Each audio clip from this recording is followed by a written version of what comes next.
नमस्कार किसान भाइयों। तो आज हम बात करेंगे टमाटर की खेती के बारे में। तो हम इस वीडियो में जानेंगे वैरायटीज़ के बारे में, सीड ट्रीटमेंट के बारे में, कौन से मौसम में हमको टमाटर की खेती करनी चाहिए, हर्बिसाइड के बारे में, कौन सी डिजीज़ लगती हैं, कौन से कीट लगते हैं। तो संपूर्ण जानकारी आपको इस वीडियो में मिल रही है। तो चलिए वीडियो को शुरू करते हैं। मैं अभिषेक कुमार साहू स्वागत करता हूँ आपका अपने यूट्यूब चैनल में, जहाँ पर हम लेकर आते हैं खेती और टेक्नोलॉजी से जुड़ी जानकारी।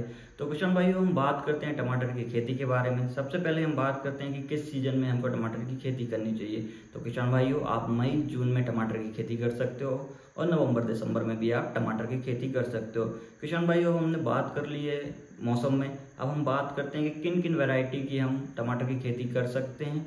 तो किसान भाइयों, आप वैरायटी इस प्रकार हैं। PKM1 हो सकती है, CO3 आप उपयोग कर सकते हो, अर्का अभिजीत आप यूज़ कर सकते हो, अर्का आभा नाम से एक वैरायटी आती है, ये भी बढ़िया प्रोडक्शन देती है, आप इसको यूज़ कर सकते हो। अर्का आलोक के नाम से आती है एक वैरायटी, आप इसको यूज़ कर सकते हो। और एक आती है हमारी अर्का सौरभ के नाम से।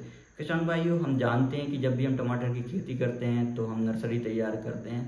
तो हम बात करते हैं कि हम अपनी नर्सरी को कैसे तैयार करें जिससे कि हम अच्छे डिजीज़ फ्री प्लांट और अच्छे स्ट्रॉन्ग प्लांट हम अपने खेत में ट्रांसप्लांट कर सकें, हमको अच्छे पौधे मिल सके। तो चलिए हम नर्सरी को कुछ इस प्रकार तैयार कर सकते हैं। सबसे पहले हमको 10 किलो FYM चाहिए, फार्म यार्ड मैन्योर, गोबर की खाद, 1 किलो नीम केक चाहिए हमको, 500 ग्राम बैम चाहिए और हमको 100 ग्राम सुपर फॉस्फेट चाहिए।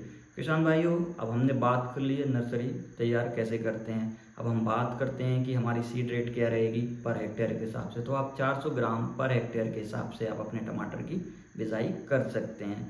किसान भाइयों, अब हमने अपनी वैरायटीज़ देख ली, सीज़न देख लिया है और हमने नर्सरी कैसे तैयार करते हैं इस पर भी बात कर ली है। अब हम बात करते हैं बीज उपचार की। किसान भाइयों, बीज उपचार करना बहुत ज़रूरी है जिससे कि हमारे प्लांट में सॉइल बॉर्न डिजीज़ ना हो, हमारा पौधा अच्छे से जर्मिनेट हो सके। तो सीड ट्रीटमेंट कुछ इस प्रकार आप कर सकते हैं। ट्राइकोडर्मा ब्रीडी 2 ग्राम पर किलो के हिसाब से आप बीज उपचार कर सकते हैं। आप सुडोमोनास फ्लोरोसेंस का भी आप 10 ग्राम पर केजी के हिसाब से आप बीज उपचार कर सकते हैं। किसान भाइयों, यदि आप केमिकल से करना चाहते हैं तो आप मैंकोजेब कार्बोनेजियम 2 ग्राम पर किलो के हिसाब से आप बीज उपचार कर सकते हैं। किसान भाइयों, हम बात करते हैं जब हमने अपनी नर्सरी तैयार कर ली है, सीड ट्रीटमेंट भी कर लिया है, तो हम अपने खेत में इस जो हमारे टमाटर की खेती होगी उसके ट्रांसप्लांट हम रेज एंड फरोज पे करेंगे। तो उसके लिए हम अपने रेज एंड फरोज को कैसे तैयार करें। तो आपको एक रेज एंड फरो में 100 kg FYM यूज़ करना है और आप अपने रेज एंड फरोज को तैयार करिए। किसान भाइयों, अब हम बात कर लेते हैं अपने फर्टिलाइज़र एप्लीकेशन की। तो सबसे पहले हमको जो बेसल डोज हम देंगे उसमें हमको FYM 25 टन पर हेक्टेयर के हिसाब से रखना है। किसान भाइयों, यूरिया हमको 75 किलो पर हेक्टेयर के हिसाब से रखना है। फॉस्फोरस 100 kg पर हेक्टेयर के हिसाब से आप अपने खेत में दीजिए और पोटास हमारी 50 किलो पर हेक्टेयर के हिसाब से देना है। किसान भाइयों, हम बोरेक्स को 10 किलो प्रति हेक्टेयर की दर से देंगे। किसान भाइयों, अगर हम बात करते हैं जिंक सल्फेट की तो आप इसको 50 किलो पर हेक्टेयर के हिसाब से आप अपने टमाटर की खेती में दीजिए। किसान भाइयों, ये पोषक तत्व बहुत ज़रूरी है टमाटर की खेती में। तो जो आपको बताई गई है क्वांटिटी, उसी क्वांटिटी में आप उपयोग करें जिससे कि आपके पौधों को सफिशिएंट हमारे न्यूट्रिएंट मिल सकें। किसान भाइयों, हम बात करते हैं कि हमने नर्सरी तैयार की थी तो हम उसको कितने दिनों बाद ट्रांसप्लांट करें अपने खेत में। तो आप नर्सरी तैयार करेंगे उससे 20 से 25 दिन बाद आप अपने फील्ड प्लॉट में आप उसको ट्रांसप्लांट कर सकते हैं।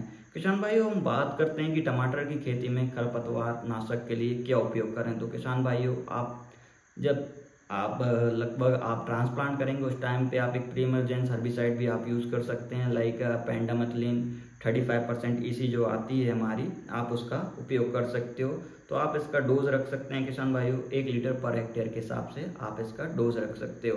किसान भाइयों, आप दूसरा मेथड भी यूज़ कर सकते हो, आप मल्चिंग पेपर भी यूज़ कर सकते हो। जो हमारी मल्चिंग पेपर आती है लाइक LDPE आती है हमारी, उसको आप 25 माइक्रोन जो हमारी पनी आती है आप उससे मल्चिंग कर सकते हो जिससे कि आपके मॉइस्चर भी बना रहेगा और हमारे जो खरपतवार हैं वो भी नियंत्रण में रहेंगे। किसान भाइयों, हम बात करते हैं डिजीज़ के बारे में, बीमारियों के बारे में। तो सबसे पहले हम देखते हैं जो हमारी नर्सरी स्टेज होती है उसमें सबसे ज़्यादा जो बीमारी देखी जाती है वो होती है डैम्पिंग ऑफ। तो किसान भाइयों, बहुत ज़्यादा लगती है, पानी इकट्ठा होने के कारण और ज़्यादा लगती है। तो आप बढ़िया से ध्यान रखें कि आपके पौधों के आसपास पानी इकट्ठा ना हो पाए। आप इसके लिए स्प्रे कर सकते हो कॉपर ऑक्सीक्लोराइड 2 ग्राम पर लीटर के हिसाब से आप इसका स्प्रे अपने टमाटर की खेती में कर सकते हैं। किसान भाइयों जब भी आप अपने खेत में या टमाटर की खेती या कोई भी खेती करें, कोई भी बीमारी हो उसको पहले अच्छे से एनालाइज कर लें, फिर ही उस पर स्प्रे करें, जिससे कि उसका रिजल्ट और अच्छा मिलेगा। देन फिर दूसरी हमारी बीमारी आती है किसान भाइयों, लीफ स्पॉट, जो हम उसके लिए उपयोग कर सकते हैं अपनी जिनेब और मैंकोजेब 2 ग्राम पर लीटर के हिसाब से आप इसका भी छिड़काव कर सकते हैं। किसान भाइयों एक दूसरी बीमारी आती है लीफ कर्ल डिसीज, जो हमारे टमाटर की खेती में बहुत देखी जाती है, तो आप उसके लिए मोनोक्रोटोफॉस और हमारी डाइमेथोएट भी 2 ml पर लीटर के हिसाब से आप यूज़ कर सकते हो। किसान भाइयों एक इंसेक्टिसाइड कीटनाशक है, क्योंकि जो ये लीफ कर्ल जो बीमारी है ये हमारी सफ़ेद मक्खी जो व्हाइट फ्लाई होती है उससे फैलती है। इसका वेक्टर क्या है, हमारी व्हाइट फ्लाई होती है, इसलिए हम इसमें कीटनाशक का छिड़काव करेंगे, जिससे कि हमारी जो सफ़ेद मक्खी है वो टमाटर खेती में इस वायरस को ना फैलाए और हम कंट्रोल कर सकें। किसान भाइयों हम बात करते हैं कीटों की जो हमारे टमाटर की खेती में लगते हैं, तो सबसे पहले तो हमारा जो मोस्टली देखा गया कीट है वो है फ्रूट बोरर, हेलिकोबर्पा आर्मीजेरा। आप उसके लिए एंडोसल्फोन दे सकते हैं 35% EC 2 ml पर लीटर के हिसाब से। आप क्यूनोलफॉस भी दे सकते हैं 2.5 ml पर लीटर के हिसाब से। किसान भाइयों सफ़ेद मक्खी जैसे कि अभी हमने बताया जो लीफ कर्ल डिसीज में वेक्टर का काम करती है, आप उसको मारने के लिए डाइमेथोएट भी दे सकते हैं 2 ml पर लीटर के हिसाब से। किसान भाइयों टमाटर की खेती एक प्रॉफिटेबल धंधा है, अच्छी खेती है। आप लोग इस प्रकार खेती करेंगे तो आपको अच्छा मुनाफा होगा, अच्छा प्रोडक्शन होगा। तो किसान भाइयों वीडियो अच्छी लगी हो तो लाइक करें, चैनल को सब्सक्राइब करें और अपने किसानों भाइयों तक ये वीडियो भेज दें।